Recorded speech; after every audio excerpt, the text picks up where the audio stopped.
Limpak-limpak, bulto-bulto, kahon-kahon. Ganito raw kung i-deliver ng ilang contractor ang milyon-milyong pisong halaga ng pera sa mga opisyal ng Department of Public Works and Highways o DPWH na pinaparte-parte naman daw sa ilang mambabatas. Ang perang galing sa buwis na pinaghirapan, pinagpawisan at pinagpagura ng taong bayan. Ibinubulsa raw ng mistulang isang sindikato sa loob mismo ng pamahalaan.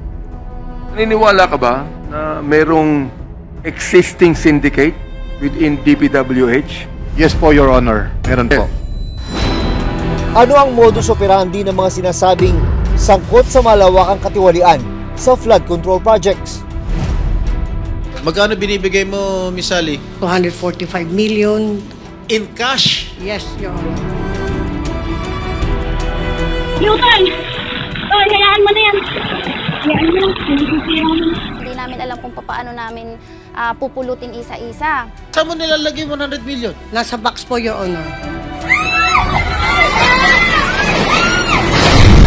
Tulungan niyo po kami! Nabiyak po yung pader dito!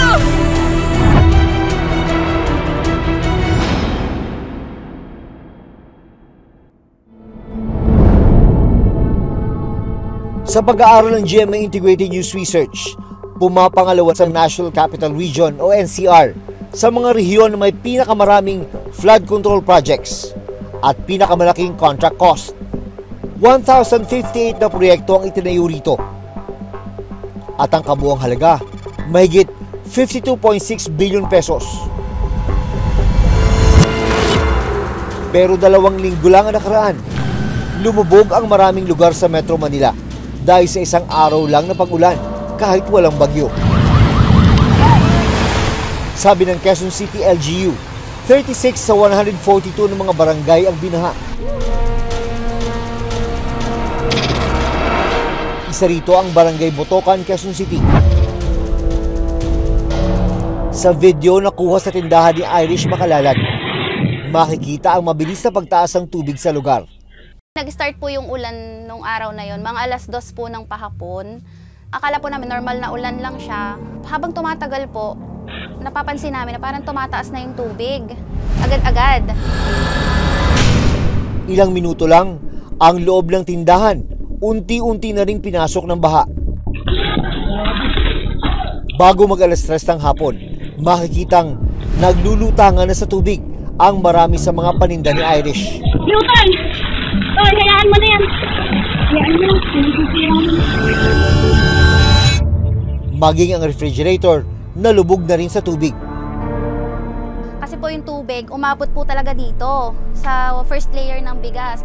May 5 hilera po kami dito ng bigas. So bali, basa po siya lahat. Hindi na nakuha. Naging tawag niya. Kung ano lang yung mga naluka. Ano lang mga naluka.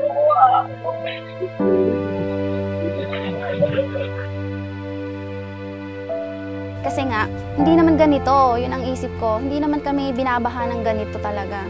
Sabi ni Irish, nasa mahigit 30,000 pesos ang nalugi sa kanila dahil sa mga binahang paninda. Sa kagaya po namin na ganitong mga small business owner po, hindi naman po sasabihin na malaki yung kita eh. Talagang magtsatsaga ka po sa piso, 2, 3. Nanghihinayang talaga ako. Sa pag-aaral ng UP Resilience Institute at UP Nova Center, umabot ang 121 mm ang ibinagsak na ulan nung araw na yun sa loob lamang ng 1 oras. Katumbas na raw ito ng 5 araw na pag-ulan. Sa buong Quezon City, 141 ang itinayong flood control projects mula 2022 hanggang 2025 ayon sa pagsusuri ng GMA Integrated News Research. At ang kabuang halaga nito, mahigit 5.3 billion pesos. Pinakamarami sa District 4. 11 kilometro mula sa lugar ni na Irish, may itinayong flood control project ang DPWH. Dito sa Matalahib Creek, dito sa Quezon City, may itinayong pumping station. Yan yung nakikita nyo sa aking likuran. Base rito sa signage ng Department of Public Works and Highways, ang proyektong ito ay sinimula noong June 29, 2024 at ang target completion date ay May 29, 2025. Pero nagkaroon ng revision, kaya yung naging target completion date ay August 28, 2025. Sa kasagsagan nitong kontrobersya sa mga flood control project ng pamahalaan, isa itong proyektong ito sa tinamaan. Ipinatigil ito ng lokal na pamahalaan ng Quezon City. Unang-una, wala daw kasing Certificate of Coordination. At pangalawa, yung pumping station nakatayo sa ibabaw ng creek. Bawal na bawal yan. Ayon sa Quezon City LGU, itinuturing na non-buildable site ang creek. Ibig sabihin, bawal itong tayuan ng anumang istruktura. Pinasisigip raw kasi nito ang daluyan ng tubig na maaring magdulot ng pagbaha. Ang proyektong ito, ang kontratista ay St. Timothy Construction Corporation. Base sa SEC records na nakuha ng PCIJ, ang mag-asawang si Sara at Pacifico o Curly Discaya ang incorporators ng St. Timothy. Base pa sa tarpaulin na nakapaskil sa gilid ng creek, DPWH Quezon City 1st District Engineering Office ang implementing office. Joint venture ang konstruksyon ng Matalahib Creek Pumping Station. Ang isa pa sa mga contractor, Pilastro Builders and Development Incorporated. Nagpadala kami ng sulat sa Pilastro Builders and Development Incorporated para kunin ang kanilang panig. Pero hanggang ngayon, hindi sila sumasagot sa amin. Nagpaunlak sa amin ng panayam ang abogado ng mag-asawang Discaya.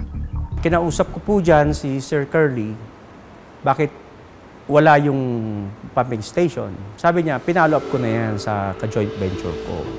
Ang sabi, aayusin, maglalagay. Problema po, ipinatigil na ng ating pamahalaan ng Quezon City. Kaya ngayon, nabalan po yung proyekto. Unang-una, bakit daw walang coordination sa LGU? Pangalawa, bakit itinayo sa lugar na hindi dapat pagtayuan? May plano po kasi yan bago nilalagay. Okay? Dumadaan yan sa masusing pagpaplano ng implementing agency. Pero yung contractor po, wala ho siyang obligasyon para makipag-coordinate sa local government. Bakit? Kasi po, ang implementing agency, sa umpisa pa lang, sila lang gumagawa ng proyekto, sila lang nakikipag-coordinate sa LGU. Tulungan niyo po kami! Nabiyak po yung pader dito! Isa pang flood control project ang natuntun ng Reporters Notebook sa Navotas City. Sa kasagsagan ng bagyo at pag-ulan Hunyo ng taong ito, nasira ang bahagi ng river wall dito sa Navotas City na nagresulta sa matinding pagbaha at pagkasira ng ilang bahay. Pero meron pa palang mas malalim na dahilan dahil ang kanilang floodgate nasira din. Ito pa naman dapat ang haharang sa tubig mula sa Manila Bay papunta sa ilog. Kaya ang mga komunidad lumubog sa baha.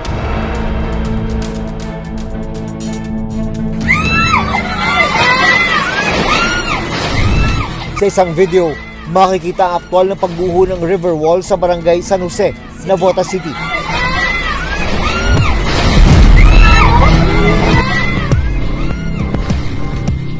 Ilang saglit pa, bigla na lang rumagasa ang malakas na agos ng tubig mula sa nasirang pader. Tulong! Tulungan! Mabilis na pinalubog ang ilang komunidad sa Navotas. Tulungan niyo po kami! Nabiyak po yung pader dito!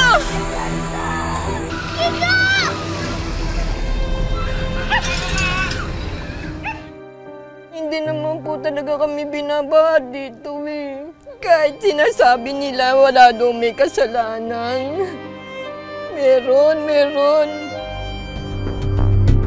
Sa dokumentong nakuha namin mula sa DPWH, August 27, 2024, ang contract effectivity date ng rehabilitation ng North Navotas Pumping Station at Navotas Navigation Gate.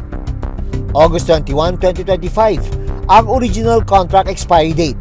Ang original contract cost, mahigit 281 million pesos.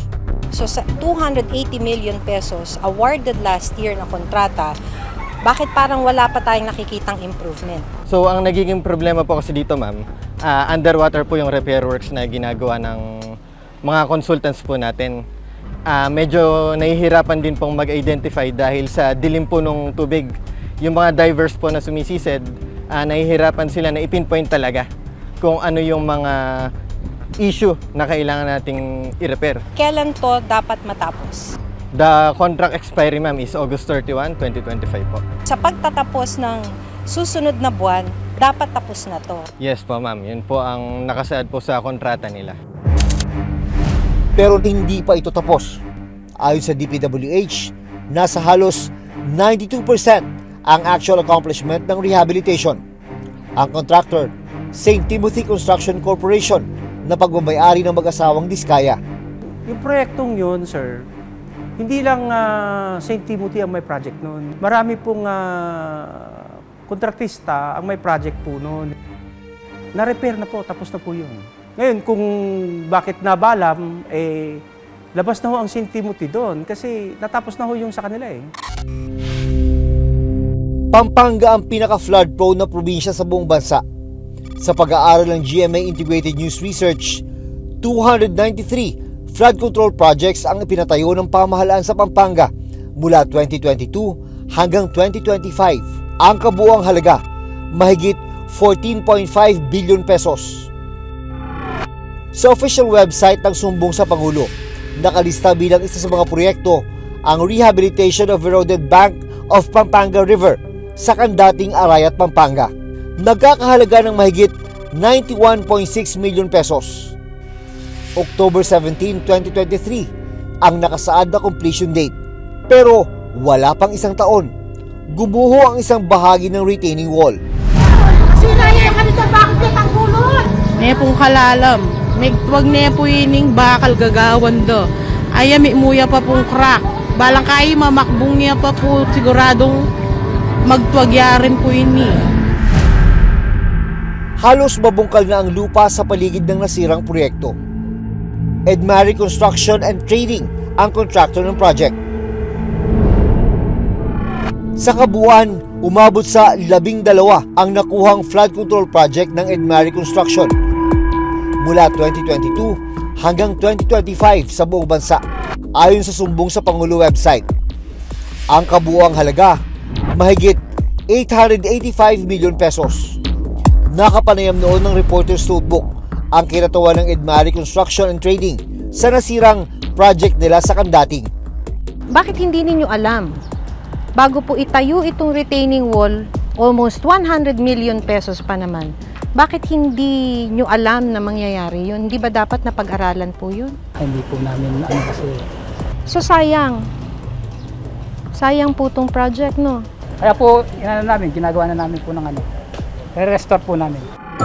Sa press statement na pinadala ng DPWH Pampanga 1st District Engineering Office sa Reporter's Notebook, inaasahang matatapos daw ang rehabilitation sa September 15, 2025. Ayon pa sa DPWH, under warranty pa ang repair ng proyekto at walang bagong pondo na ilalabas.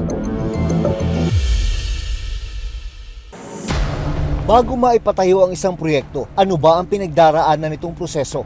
Sa website ng DPWH, tinukoy ang 4 na phase na sinusunod ng mga infrastructure project. Una ay ang project identification o pagtukoy sa proyekto sa iba't ibang distrito sa bansa. Yung palakasan at yung pagpapakita ng influence ay pumapasok dun sa pagsasabi na, napasok ko yung isang infrastructure project natin. Nakadalasan, walang programa or walang pagpaplano at isinisingit yan sa budget. Ikalawa ang project preparation. Dito nakapaloob ang pagsasagawa ng pag-aaral o feasibility study at fund appropriation o paglalaan ng pondo.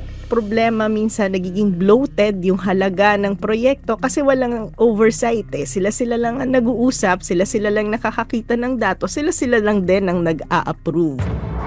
Implementasyon ng proyekto. Dito inilalabas ang pondo. Nangyayari ang bidding ng mga contractor at construction. Ang korupsyon dyan ay ina-approve ng DPWH nang hindi man lang check or physically nakikita kung nandun nga ba yung infrastructure project.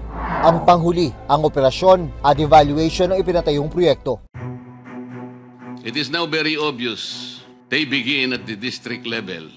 Ang sinasabing modus, mas luminaw nang humarap sa Senado ang ilan sa mga contractor ng flood control projects. Sa pag-amin ng mag-asawang Sara at Curly Diskaya, paulit-ulit kaming ginamit ng mga nasa pwesto sa sistemang ito. Wala kaming magawa dahil kung hindi kami makikisama, gagawa nila ng problema ang project na na-award sa amin sa pamamagitan ng mutual termination. Dito tinukoy nila ang 17 mambabatas at isang former undersecretary na umano'y nakatanggap ng porsyento sa pondo ng mga flood control projects na nakuha nila. Paulit-ulit na binabanggit ang delivery ng pera ay para sa kaisaldi ko na dapat at least 25%. Si Kong Marvin Rillo naman ay ilang beses na binabanggit ang pangalan ni Speaker Martin Romualdez bilang kanyang malapit na kaibigan. Sinasabi pa ni Kong Rillo na lahat ng kanyang request para sa pondo ay galing pa mismo sa unprogrammed funds at insertion na inaaprubahan ni Speaker. Pero mariin itong itinanggi nila. Marami sa mga mambabatas na tinukoy ng mag-asawang Diskaya agad na naglabas ng pahayag at itinanggi ang aligasyon laban sa kanila. May pagkakataon din daw na umaabot sa 30% ang kickback na hinihingi ng mga sangkot sa katiwalian sa flood control project. Sinabihan ko na masyado namang mataas, ngunit sinabi niya na walang magagawa dito dahil pondo ito galing sa unprogrammed funds at insertion galing sa taas. Sinabi rin ng mga Diskaya na wala silang ghost at substandard ng mga proyekto. Taliwas sa mga lumalabas na may mga impormasyon sa publiko, hindi kailanman kami gumawa ng ghost projects. At masugid kami nag-i-inspect sa lahat ng aming mga natapos na projects. Pero sa post ng isang residente mula sa Eastern Samar, isang flood control ghost project sa barangay Garawon, Bayan ng Hernani, ang nais niyang idulog sa Pangulo. DPWH Region 8 ang implementing agency. April 2024 sinimulan at January 2025 natapos ang kontrata. Base sa website ng DPWH, 84.72% ng tapos ang proyekto na nilaala ng 192 million pesos. Pero ayon sa ilang residente, tila sinisimulan palang gawin ang flood control project. Amitis Horizon Builder and General Contractor and Development Corporation na pag-aari ng mga Diskaya ang contractor ng flood control project. Sa opisyal na pahayag na inilabas ng DPWH Region 8, itinanggi nilang 80% na ng pondo ang nailabas o naibayad para sa proyekto. Inamin din nilang may delay sa implementasyon ng mga proyekto. Paano po hinahandle ng mag-asawang Diskaya yung pagli-label sa kanila ngayon na sila ang mukha ng korupsyon? Hindi na ho natin masisisi ang taong bayan, no? Opinion ho ng mga karamihan sa taong bayan yan. Pero kami ho, malinis ho ang konsensya ng mag-asawa. Dokumentado ho lahat ang sinalihan nilang mga proyekto. Ang dami pong nagdurusa dahil sa mga pagbaha. Tapos eto nakikita ng publiko yung binabalandrang karangyaan ng mga kliyente. Lilinawin ko lang, sir, yung yamang yun ay galing sa legal na bagay. Yes, Your Honor. Magkano bayad mo royalty? Actually po, Your Honor, hindi po ako nagbabayad nun. Humarap din sa pagdidig sa Senado noong Lunes si Sally Santos, ang owner ng SYMS Construction Trading. Batatandaang SYMS ang contractor ng di umano'y ghost project sa Baliwag, Bulacan na binisita pa mismo ni Pangulong Bongbong Marcos. Wala talaga, 220 meters, 55 billion, completed ang record ng Public Works. Walang ginawa, kahit isang araw hindi nagtrabaho, wala.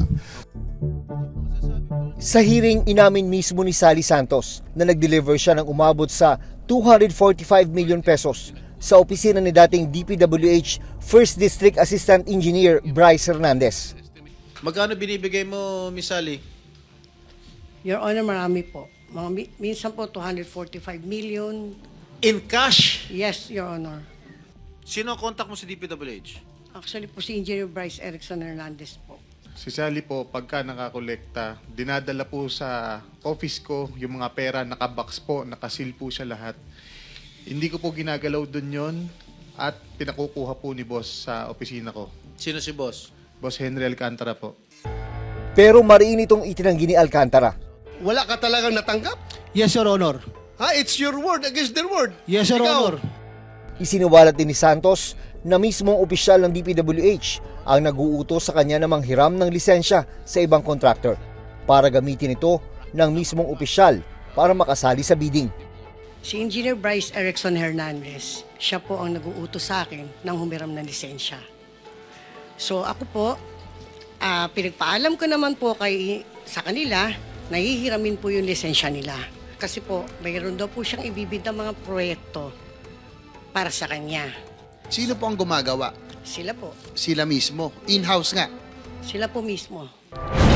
Susunod, Naniniwala ka ba na mayroong existing syndicate sa loob ng DPWH? Yes po, Your Honor.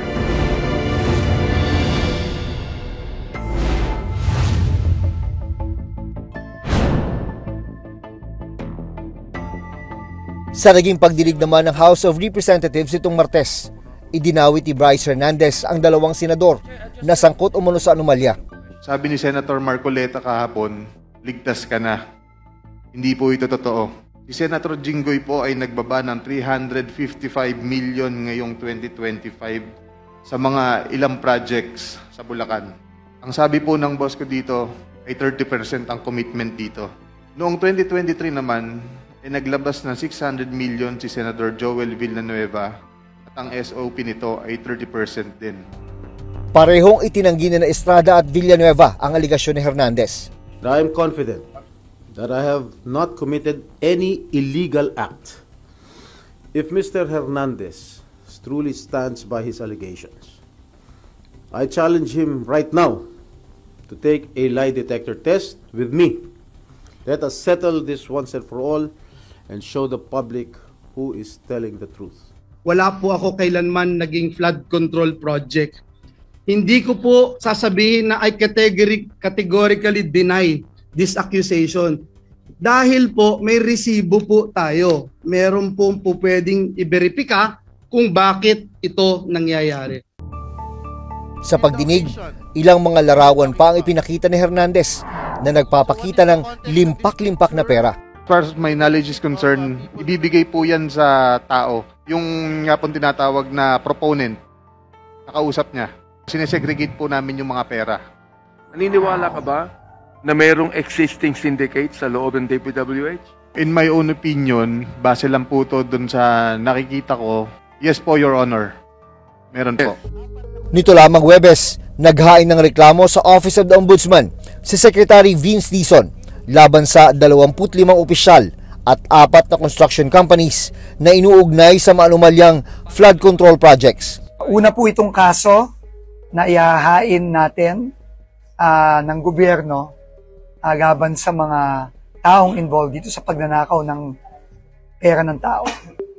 Kinasuhan sila ng paglabag sa Republic Act 3019 o Anti-Graft and Corrupt Practices Act at paglabag sa Article 217 of the Revised Penal Code o malversation through falsification of public documents at Republic Act 9184 o violation of the Government Procurement Act.